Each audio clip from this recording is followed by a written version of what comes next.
Bonsoir à tous, mercredi 4 novembre, 23h30. Il fait 5 degrés, température ressentie. D'ailleurs, toute la journée, il a fait très froid. Le matin, il faisait 3 degrés. C'était horrible quand je me suis réveillé, que j'ai vu ça, vraiment. J'avais qu'une envie, c'était rester dans mon lit. Mais bon, maximum à 12 degrés. Bref, les températures sont en chute libre. Mais ça remonte samedi, je crois. Donc je joue le DS, c'est parfait. Bref, donc aujourd'hui, mercredi, on a eu 4 heures de maths. Voilà, c'est tout. Et il fait la vidéo. Non, je plaisante. Non, on a eu 4 heures de maths ce matin. Donc on a fini la partie A du chapitre qui est en cours, le chapitre sur les fonctions, les compléments d'analyse réelle. Donc la partie A, c'était quoi? Les fonctions, les suites de fonctions des réels dans les réels. Du coup, on a fini avec ça. On a fini avec deux exemples d'études de fonctions pour appliquer tout ce qu'on avait vu, ce qu'on avait rajouté de nouveaux, tous les nouveaux outils qu'on avait pour étudier des fonctions. Bref, et ensuite on a commencé la partie suivante, donc la partie B. Donc la partie A, c'était 15 pages de copie, de polycopier. Et la partie B, évidemment, on l'a fait à la main, comme des grands. Donc la partie B se nomme fonction usuelle, si je ne m'abuse.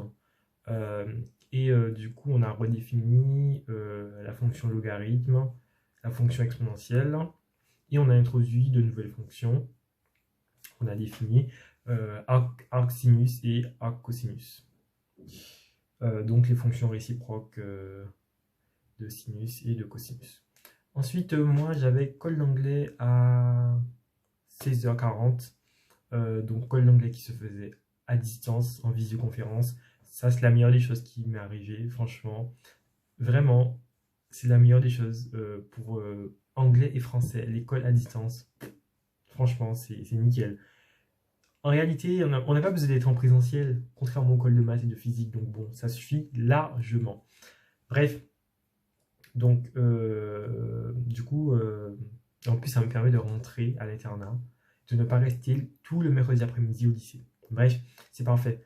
Du coup, une colle qui s'est bien passée, franchement, et une belle progression en termes de notes. J'étais surpris quand même que la dame note si bien, franchement. Je sais pas si c'est le fait qu'elle soit confinée au Royaume-Uni, je sais pas, mais bon, voilà. Parce que oui, notre prof, en fait, notre colleuse est native, et du coup, elle est confinée actuellement au Royaume-Uni. Enfin, en Angleterre, bref. Donc j'ai eu 13, voilà. Donc je suis passé d'en dessous de 10. Ma première note c'est 8,5. Et ensuite j'étais descendu à 7. Avec l'autre colleuse qui a une méthode totalement différente. Mais du coup je sais pas comment je vais faire dans 2 semaines parce qu'il faudrait que je me réadapte à sa méthode. Bref. Et maintenant je remonte à 13, donc c'est parfait.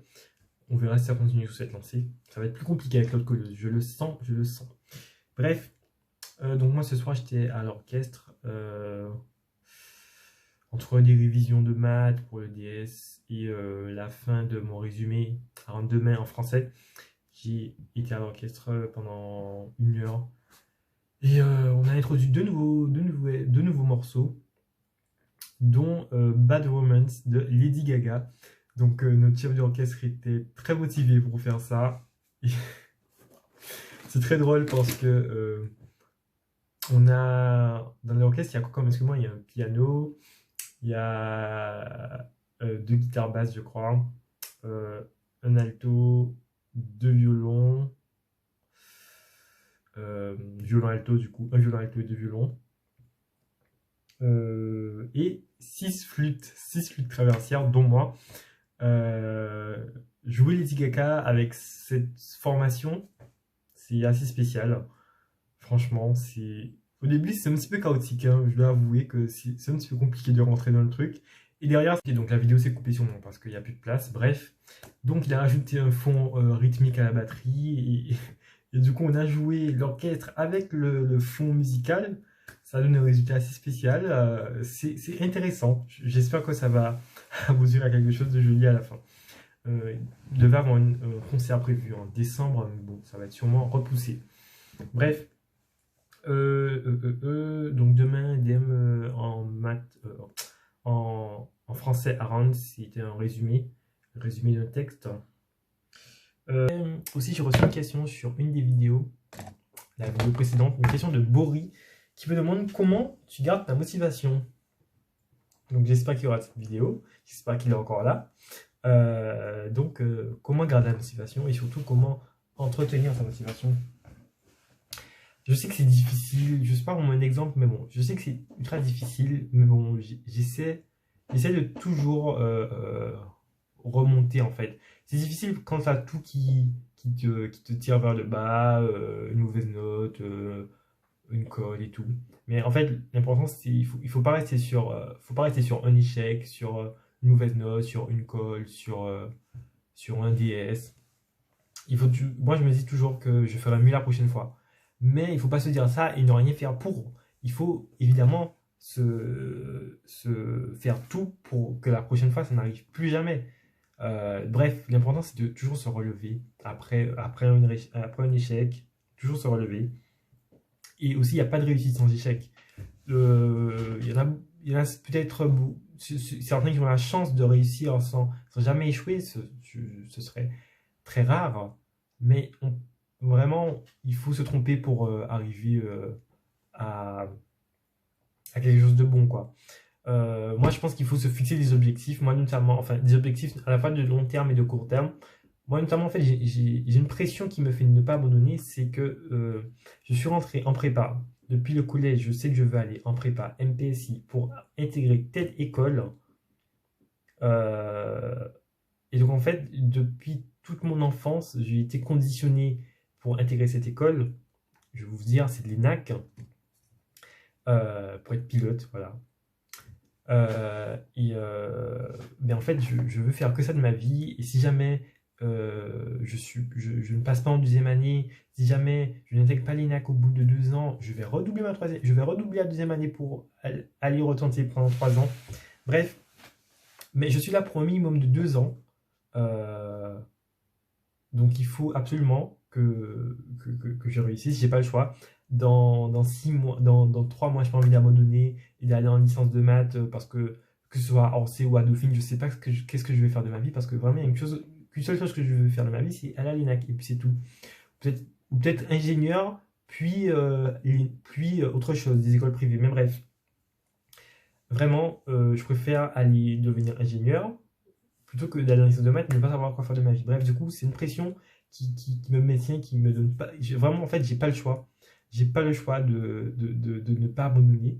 Et du coup, ben, je suis obligé de continuer. Je suis obligé d'aller de l'avant.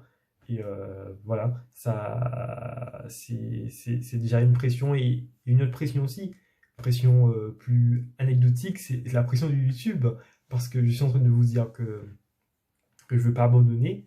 Si demain j'abandonne, mais j'aurais plutôt honte. Vraiment, une chose que je déteste, c'est l'abandon. Vraiment, c'est l'abandon.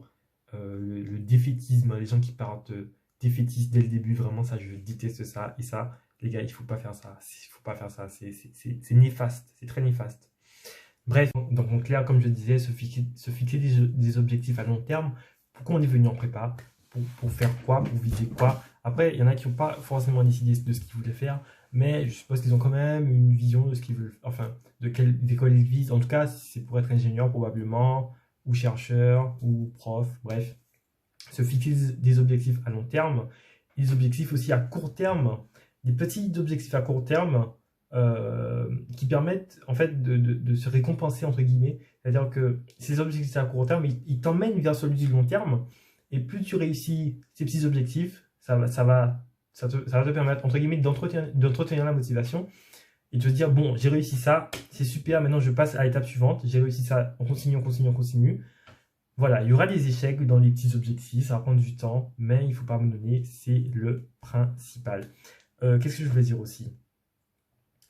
Donc voilà, et je sais que c'est difficile de ne pas de passer sur une note, mais il faut se relever il faut se relever des échecs. Tu regardes les erreurs que tu as faites, tu apprends de tes erreurs, quelles bêtises que tu as fait, peut-être dans ton organisation, dans ta méthode de travail, et, tu te relèves et tu tournes la page et tu apprends de tes erreurs et tu essaies de corriger ça à l'avenir et dans tout ce que tu vas faire. Bref, voilà en gros la vision pour essayer de garder la motivation. Je voulais finir la vidéo sur une citation qui m'a paru intéressante. Donc, je vous la cite, c'est de Churchill, voilà, c'est parfait. Le succès, c'est d'aller d'échec en échec sans perdre son enthousiasme. Et je dirais même sans perdre sa motivation. Bonne soirée à tous, à demain.